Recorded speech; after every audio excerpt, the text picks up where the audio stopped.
নমস্কার, আপনাদের সাথে কথা বলছি আমি তনুশ্রী আমেরিকা টেক্সাস থেকে। আশা করি সবাই ভালো আছেন। আমি রিসেন্টলি একদমই সময় পাই না ভিডিওতে ভয়েস ওভার দিয়ে আপলোড করার। তো রিসেন্টলি আমি যে ভিডিওগুলো আপলোড করছি কোনোটাতেই ভয়েস ওভার থাকে না, কিন্তু আজকেরটাতে মনে হলো যে একটুখানি ভয়েস ওভার দিই। মেয়ে ঘুমাচ্ছে, এই ফাঁকে একটুখানি দিচ্ছি। ও উঠে গেলে হয়তো বা আমি আর দিতে পারবো না। আজকে এসেছি ছেলের রুমে যে ওয়াক ইন ক্লোজেটটা আছে সেটাকে গুছাতে। অনেক দিন ধরেই ভাবছিলাম কিন্তু সময় পাচ্ছিলাম না। আসলে সব সময় গুছানোর মধ্যেই থাকতে হয়, 3-4 মাস পর পর না সব কিছু এলোমেলো হয়ে যায়। তো এই রুম সবসময় এরকম থাকে না। তো 3-4 মাস আগে গুছিয়েছিলাম, মাঝখানে আর গোছানো হয়নি। আর বাচ্চা মানুষ তো এটা সেটা এইভাবে সেভাবে রেখে অগোছালো হয়ে যায়। সে যদিও একটু আধটু করে যখন তার মন চায়, যখন ভাবে যে না আমার ঘরটাকে গুছাতে হবে, সে এটা করে, সে মান্থলি এটা করে। তো তারপরেও তার উপরেও তো আমাকে একটুখানি করতে হয়, তো আমি সেটাই করছি। সব কিছু এলোমেলো হয়ে আছে, কিছু জিনিস ফেলতে হবে, কিছু জিনিস ঠিকঠাকভাবে জায়গা মতো রাখতে হবে। আপাতত আমি এই রুম থেকে কয়েকটা জিনিস বের করেছি, আর কিছু জিনিস কোনোভাবে ঢুকিয়ে রাখছি, কারণ আমাকে জায়গাটা ফাঁকা করতে হবে। এখানেই আমি উপর থেকে জিনিসগুলো নামিয়ে বাছাই করব কোনটা ফেলতে হবে কোনটা রাখতে হবে। তো সেটার জন্য জায়গা লাগবে, সেই জন্য আমি এটাই এখন করছি।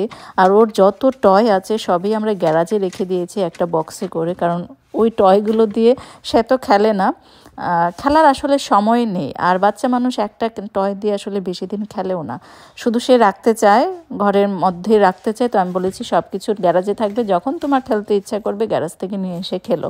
তো সেই সময় তো তার নেই, কারণ এখন প্রচণ্ড ব্যস্ততা। স্কুল থেকেই আসতে আসতে তার 5:15, কখনো 5:30 বেজে যায়। আজকের ভিডিওটাতে ভয়েস ওভার দেওয়ার আমার প্রচণ্ড আগ্রহ আছে, এবং সেটার কারণ হচ্ছে একটা প্রশ্ন আমি আমার হাজব্যান্ড আমরা সবসময়ই পাই, যে আপনার ছেলে এত সুন্দর করে কিভাবে বাংলা বলে, তাকে কোথায় শিখিয়েছেন? তো এই প্রশ্নটা শুনতে প্রথম দিকে ভাল লাগতো, এখন না বিরক্ত লাগে। এখন মনে হয় যে না, মানে আমি আগেই ক্লিয়ার করি, আমার ছেলে ভালো করে বাংলা বলতে পারে, সে লিখতেও পারে, পড়তেও পারে। তো এটা অহংকার করে আমি কিছু বলছি না। আমার কাছে বিরক্ত লাগার মেন কারণটা হচ্ছে কি, আমি বাঙালি, আমার ছেলে বা মেয়ে এখানে জন্ম নিয়েছে বা বাংলাদেশ থেকেই জন্মগ্রহণ করে এখানে এসেছে, এখানে সে বড় হচ্ছে, স্কুলে যাচ্ছে, সে ইংলিশ তো এমনিতেই শিখবে। বাংলাটা তাকে আমাদের শেখাতে হবে, কারণ একাডেমিক্যালি আমরা বাংলাটা শেখানোর কোনো সুযোগ এখানে পাচ্ছি না। আমরা বাবা মা আমরা তো বাংলা বলি। আর বাংলা শেখানোর জন্য মাস্টার্স ডিগ্রি বা পিএইচডি ডিগ্রি প্রয়োজন পড়ে না। আমরা সরিয়ে সরিয়ে কিন্তু আমরা নিজেরাই ঘরে শেখাতে পারি। সেই আগ্রহটা, সেই ইচ্ছাটা, ধৈর্যটা, সেই শ্রমটা আমরা দিতে চাই কিনা, সেটাই বড় ব্যাপার। বাচ্চা যখন একটুখানি বড় হয়ে যায়, মানে যখন সে বুঝতে পারে একাডেমিক্যালি সে বাংলাটা শিখছে না বা এই বাংলাটা তার অন্য কোথাও কাজে লাগছে না, তখন তাদের ভিতরে একটা প্রশ্ন আসে, আমি কেন বাংলাটা শিখবো? আমার ছেলেও এই প্রশ্ন করেছে, আমি বাংলা কেন শিখবো? আমি তাকে এটাই বলেছি, বাবা তুমি কি আমাকে ভালোবাসো? আমি তোমার মা, আমি বাংলাদেশ থেকে এসেছি, বাংলাদেশে আমার জন্ম, আমি বাংলায় কথা বলি। তো তুমি যদি আমাকে ভালোবাসো তাহলে তোমাকে বাংলাটা শিখতে হবে। আর এখানে জন্মগ্রহণ করা বাচ্চাদের একটাই কথা থাকে, তারা আমেরিকান। আমার ছেলেও কিন্তু বলেছে সে তো আমেরিকান, কিন্তু আমি তাকে এটা বুঝিয়ে দিয়েছি, তুমি আমেরিকান, পিওর আমেরিকান না, তুমি বাংলাদেশি আমেরিকান। তোমার আমেরিকান শব্দের আগে বাংলাদেশটা আসবে। সো তোমাকে বাংলা শিখতে হবে, ইংলিশ তুমি এমনিতেই শিখবে। আমি লাকি যে আমি আমার ছেলেকে মোটিভেট করতে পারি কথা দিয়ে, এবং আমার ছেলে আমার কথা শুনে। অন্যরা হয়তো এটা বলবে যে আপনার ছেলে কথা শোনে। হ্যাঁ, আমার ছেলে কথা শোনে, কিন্তু সেটা এমনি এমনিই শোনে না, তার পিছনে আমি অনেক শ্রম দিয়েছি। ও কথা বলতে শুরু করেছে দেরিতে, ওর 2.5 বছর বয়সে মানে ফুল সেন্টেন্স দিয়ে কথা বলাটা শুরু করেছে। তখন থেকে আমি তাকে ইংলিশ শুরু করেছি শেখানো, বাংলা শুরু করেছি। ইংলিশ শুরু করেছি শেখানো মানে ABCD 1 2 3 এগুলো শেখানো শুরু করেছি, সঙ্গে সঙ্গেই আমি বাংলাও শেখানো শুরু করেছি। কারণ আমি হিসাব করেছি যে আমি যদি এখন থেকে তাকে শুরু না করি, সে যখন স্কুলে যাবে তারপর যদি আমি তাকে বাংলা শেখানো শুরু করি, তাহলে সে শিখবে না, তার মনেও থাকবে না, তার আগ্রহটাও থাকবে না। তো একদম শুরু থেকে আমি বাংলা ইংলিশ দুটো পাশাপাশি শুরু করেছি। আমি যখন বাংলাদেশ গিয়েছি তখন ছোটদের গল্পের বই আমি ওর জন্য কিনে এনেছি, যেন সে গল্পের বই দেখে বাংলা পড়াটা শিখতে পারে। মিলে করব না, শুধু একটা দিব।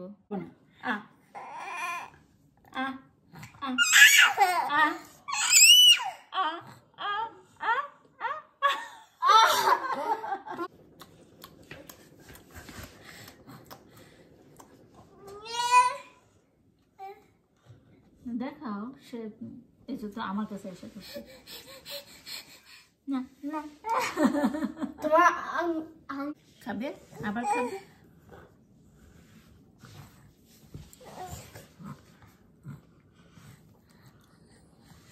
আমার মেয়ে যে কোনো ফল দেখলেই সে খেতে আগ্রহ দেখায়।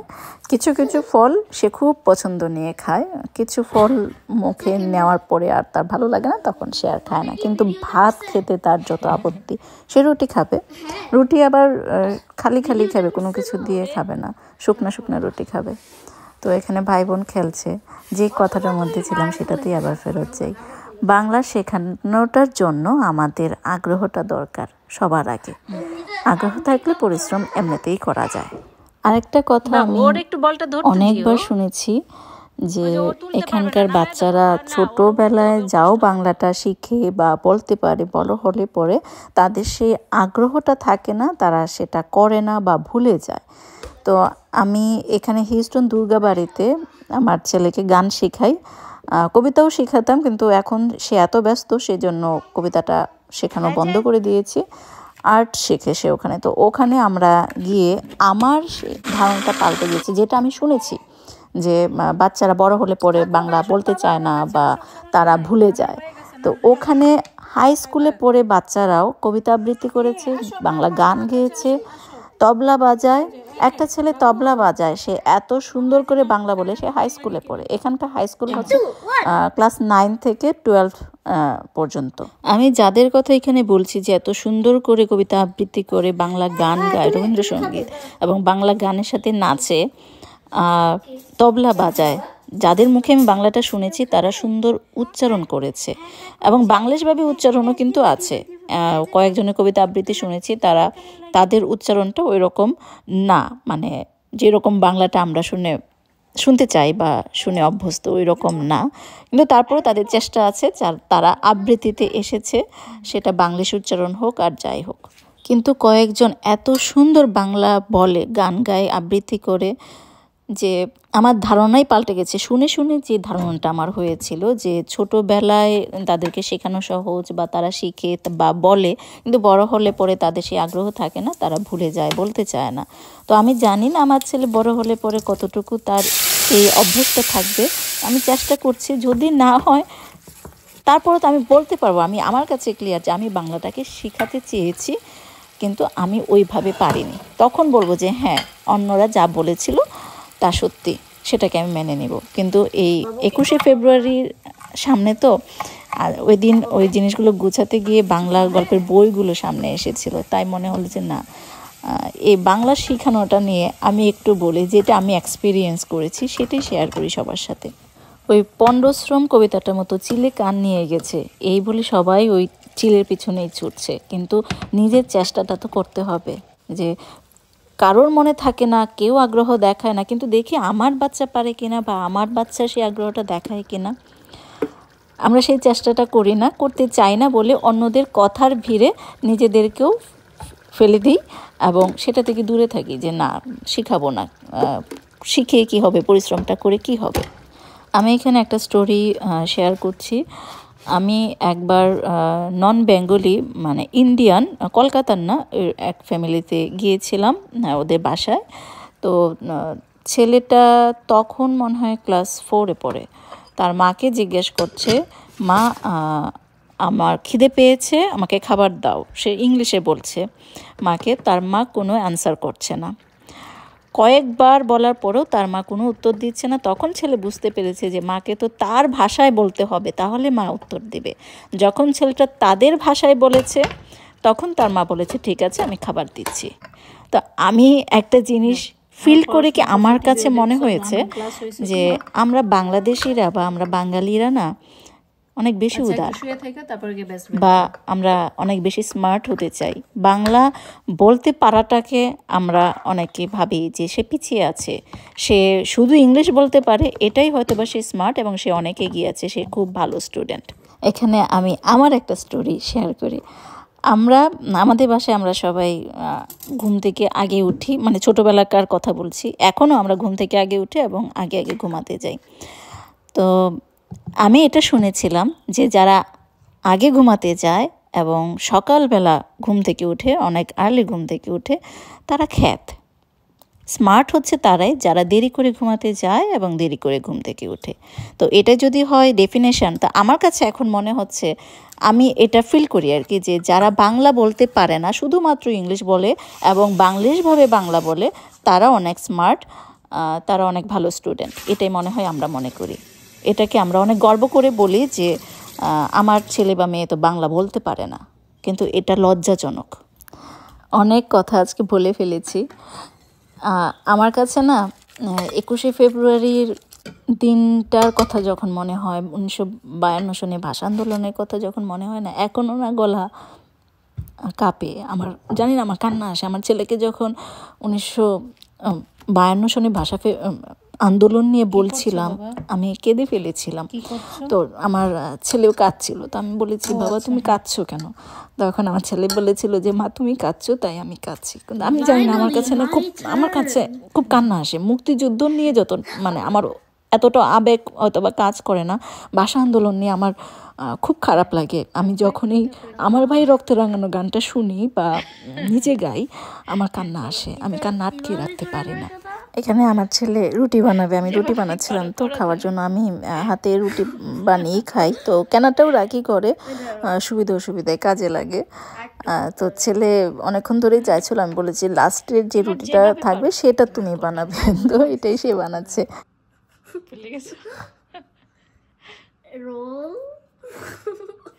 হ্যাঁ হচ্ছে তো, করো। হ্যাঁ হ্যাঁ হয়েছে হয়েছে, এখন একটু ফ্লাওয়ার নাও, একটু স্পিন করতে হবে। একটু ফ্লাওয়ার নাও, একটু নিতে হবে। হ্যাঁ এখন চাপ দাও। হ্যাঁ হ্যাঁ ইয়ে করো, ফ্লিপ ওভার। হ্যাঁ আর একটু নাও ফ্লাওয়ার, ওইটার উপরে দাও। হ্যাঁ ওইটা হ্যাঁ স্প্রেড করো, এইভাবে করো। হ্যাঁ হ্যাঁ হ্যাঁ হয়েছে হয়েছে হয়েছে, এখন ই করো, একটু প্রেস করো। হ্যাঁ হ্যাঁ হয়েছে, এখন ওই যে ই করো।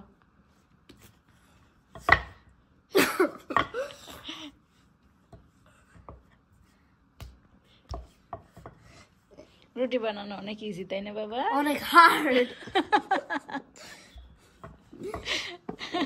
It looks easy, but when you actually do it, it's hard. তাই আমি ভুলে গেছি আমার টার্নে কিভাবে করতে। আচ্ছা বাকিটা আমি করতেছি। রোলিংটা হচ্ছে বেস্ট পার্ট। আস্তে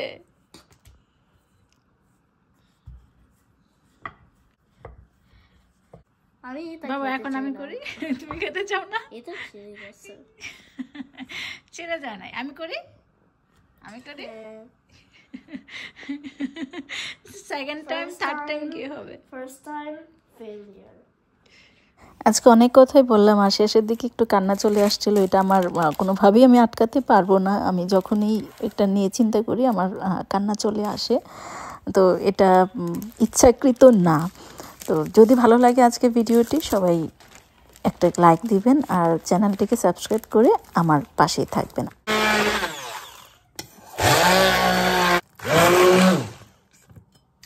আমি যে সবজিটা রান্না করছিলাম সেখানে সেদ্ধ করা সবগুলো সবজি দিইনি, সবগুলো দিলে আবার বেশি হয়ে যাবে, ভালো লাগবে না সবজিটা খেতে, সেই জন্য কিছুটা রেখে দিয়েছিলাম। তো ভাবলাম এটা দিয়ে একটু কাবাবের মতো বানিয়ে ফেলি। সেখানে ছিল বাঁধাকপি, ফুলকপি, আমি সেদ্ধ আলু দিয়েছি গ্রেট করে, আর ব্রকলি যেটা আমি করে রেখেছিলাম ফ্রোজেন করব, সেই জন্য যে গরম জল দিয়ে কিছুক্ষণ ভিজিয়ে রেখেছিলাম সেখান থেকে দিয়েছি।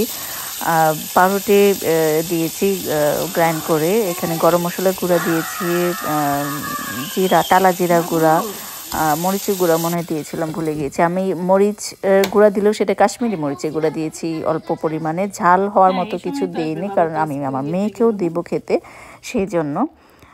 আর ওটা পরে আমি ফ্রোজেন করব।